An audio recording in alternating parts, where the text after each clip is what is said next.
Hey guys, it's Gaia, what's up? And welcome back to my channel.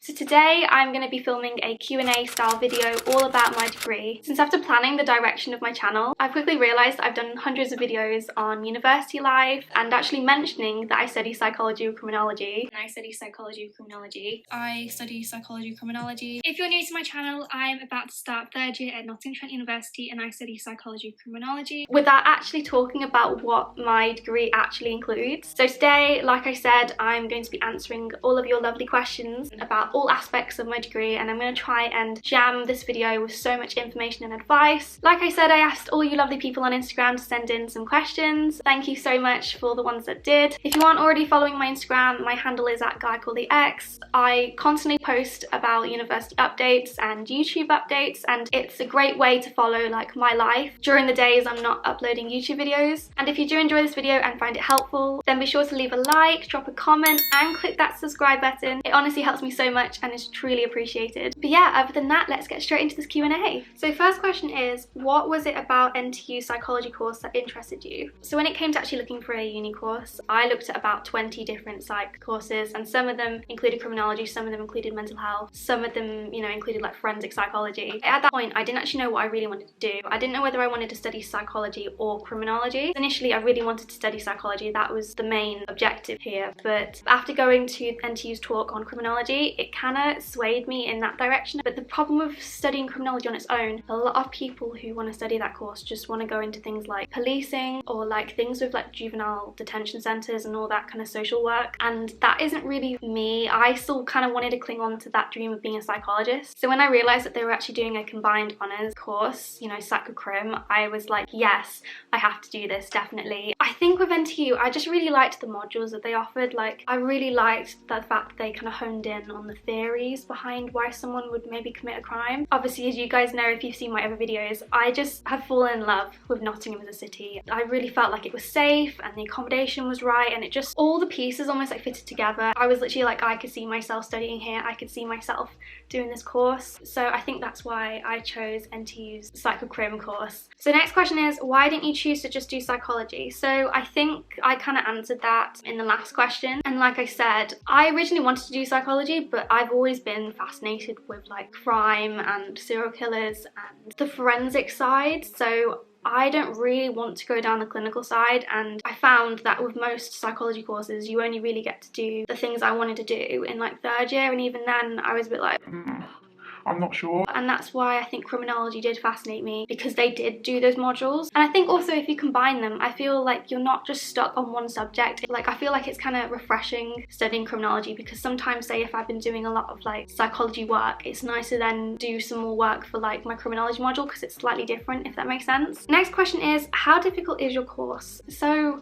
I think that's really subjective in some respects, and I think it depends on what you consider being difficult. For me, I think my course is challenging enough. I don't think it's like crazily hard. Like, I don't think it's like quantum physics or anything, or like rocket science, but at the same time it definitely has been grueling at times. Part of the reason why I chose the course was because of the fact that it ranked, I think, 10th in the country at the time for psychology, or at least NTU did, so I knew that the department was going to be amazing. So I know quite a lot of people that study psychology but at like different unis, and over the last 3 years I've realised there's parts of like our course that like are harder than, say, the courses that my friends study. For example, most psychology courses, when it comes to the statistics, you only need to learn how to use the software, and you just need to learn to put like the data into the software, into the computer, and then bingo, that's literally it. But with my course, literally from day dot, they were teaching us how to also do it by hand. So not only am I learning how to do it on the computer, I'm also learning how to, like, you're literally doing math. Bruh. And as you can see, I think things like that just show that my course is slightly harder than, say, other psychology courses, because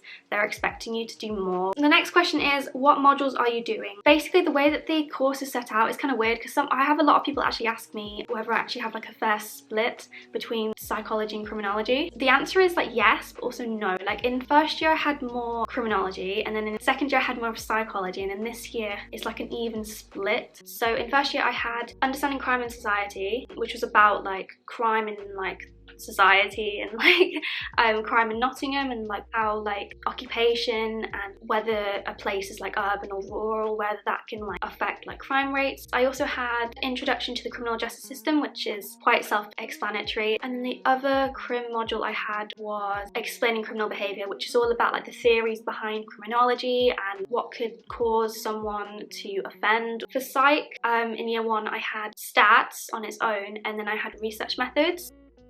Year 2 I had criminology and policing, and then my psych modules were cog and bio, and then social and developmental, and then my 5th module was research methods and stats, and as you can see they then decided to combine research methods and stats. And then in 3rd year I have had a chance to actually choose some of them, so I have to do professional practice, which is about like job opportunities and like how psychology works in like the career world. I then also have to do my dissertation project. I also have to basically pick between either advanced cog and bio or advanced social and developmental. It's technically optional, technically not, if that makes sense. And I picked cog and bio. And then for my psychology option, I chose trauma in children and adolescences. And then for my criminology module, I chose sexual and violent crimes. Since I've just answered a question about all my modules, I might as well answer the next one, which is what's been your favourite module so far? Probably one of the ones I've done in 3rd year because I got to choose it. So I feel like my favourite module probably so far, even though I haven't properly finished it, is sexual and violent crime. That sounds a bit weird considering how sensitive the topic is, but I just really like the way they have laid out the degree. I think they've actually done amazing, especially this year with it all being online. Like they've managed to still make it work. Even though it's been online, they've still managed to make it like engaging and appealing and interesting. So next question is, what are the biggest challenges you have faced on this course? I have had a lot of challenges since being at university, but I don't think they're like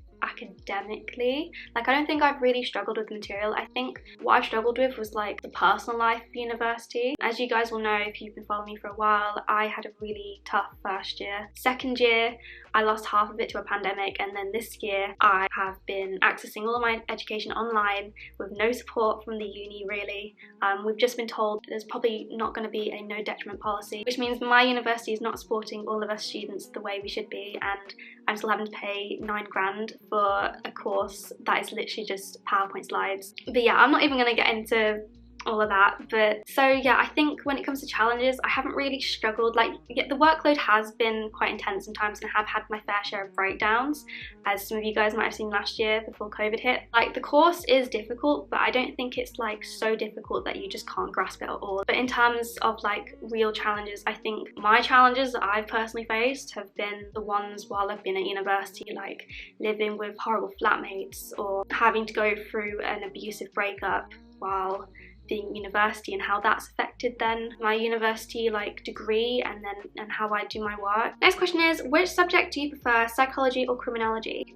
That is a hard one. I think it depends on how I feel every day. Like I think there's some days where I definitely prefer psychology, and then there's other days where I'm like, nah, screw that, I prefer criminology. I think overall I'd probably choose psychology just because that is the A level I took. That is the very subject that kind of pulled me into, you know, doing this course and made me want to go down this direction in life. And I feel like this sounds really deep, by the way. Even though I do really like criminology, I feel like psychology is kind of the OG, if I were to call it that. So for the next question, I've had quite a few like variations of this question, which have been like about like job profiles and employability options and that stuff. So I'm just going to sum up one question, which is, what employability options are there for you after you do your degree? I think when it comes to psychology or criminology, there is a lot of different areas you can go into just because of the fact that it is combined. It's not just one subject. So you can go down the psychology route, but you could also go down the criminology route. But from what I've seen, there are quite a lot of employability options. NTU as a university run a lot of like employability fairs. I've heard though that a lot of the job fairs, like the companies that do go to them, they tend to kind of favour business students and like law students. From what I've heard, there aren't that actually many companies that go to these career events that are for psychology or criminology, which is a shame considering psychology is one of the most popular courses, so you'd expect them to actually have like a representative of someone there. What job / career are you thinking of doing after the course? I'm not sure at the moment, which is actually really funny since I remember before I came to university I was like, right, I have no idea what I'm going to be doing career wise, I don't know what I want to do, but I bet as soon as I get to 3rd year I will know exactly what I want to do. Fast forward 3 years later, I still don't really know what I want to do. Like, I have a mad interest in forensic psychology and criminal psychology, and like serial killers and profiling offenders and why someone may commit an act and all that, the psychology behind that. I guess you could just say it's probably a criminal psychologist. The plan is that I am hoping to do a master's and a PhD once I come back from traveling the world.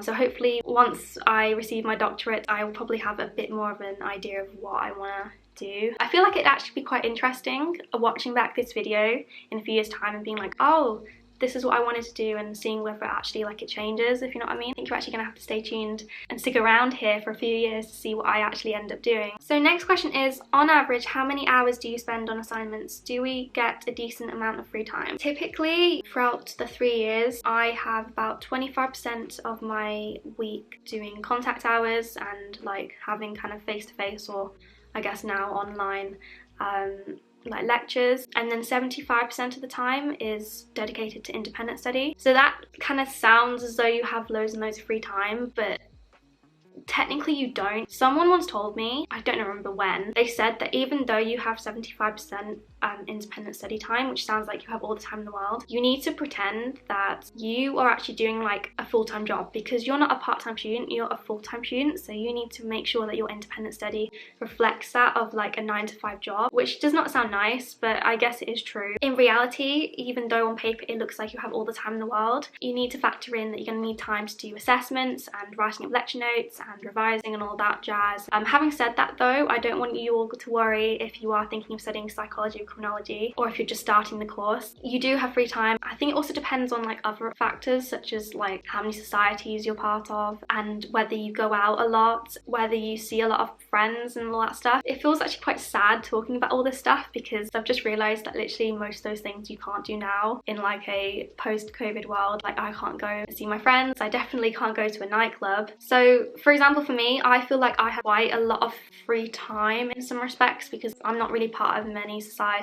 Now that we're in a lockdown, you can't really go and see anyone. Having said that though, I still don't have like tons of free time, because I do spend a lot of my time doing YouTube videos and filming them and editing them and promoting them and all the other work that goes into it. I guess it really depends on you as a person, like how many responsibilities and activities and just things you do naturally like outside of university, because that will really depict how much free time you really have. But I wouldn't worry, you do have quite a lot of free time if you learn to pace yourself right and get the work done like efficiently. Next question is, do you have your psych classes with regular psychology students, or are they separate? That is a good question, which I get actually asked a lot, even by people that are at NTU but don't do my course. The answer is no until 3rd year, and that's only because they offer the same psychology options to Psychology Criminology students as they do for just normal psychology, like single honours. So for any of my modules that are offered to both of those courses, chances are you will have your classes mixed with other psychology students that aren't on your course necessarily. However, for 1st and 2nd year, for any psychology classes that I did do, they were just with Psychology Criminology students. However, when it came to criminology, even for modules that like were compulsory, if they were shared between psychology and criminology students and say like law and policing students, I think that's part of the reason why I'm really enjoying 3rd year, because a lot of my modules are mixed now, and I think that is nice, because I feel like you get, you know, a new set of faces, a new set of people to share your module with. Psychology with Criminology isn't the only psychology combined course. You also have psychology with sociology, and I think you have law with psychology. So I think the last question I'm going to do today is, would you do this degree again? I think I would. I think there have been times during the last 3 years where I have been like, what am I doing? Am I even doing the right course? I low-key want to become a marine biologist. I don't actually know where that came from, by the way, but I have actually quite enjoyed this course. It is nice to have that like equal kind of mesh between psychology and criminology. As I mentioned earlier, it's nice to have 2 different subjects to kind of bounce off each other, and they do also link, you know, they're nice complementary subjects. I definitely like the way that NTU have laid out some of the modules over the years. Having said that though, there have been some modules that I haven't really enjoyed, not because they're not good necessarily, but just because they've been a bit boring or like kind of hard to kind of focus on, just because they're about things that I'm not really interested in. But those were more in like 1st year when we weren't able to pick up modules. Whereas this year, as I mentioned, I literally have full reign. I'm really in what I'm learning, and I really love it. So I definitely think I would study this degree again. So I think that pretty much wraps up today's video. Thank you guys so much for listening. I hope I've managed to answer a lot of questions and areas, and I hope you guys have gotten to know a lot more about my course. If you would like me to do a part 2 of this video where I talk even more in depth about my course and like the actual individual modules, please let me know down in the comments. But yeah, other than that, I hope you're all having a great day. Stay safe. I've been Gaia, and I'll see you next week for more university content. Bye!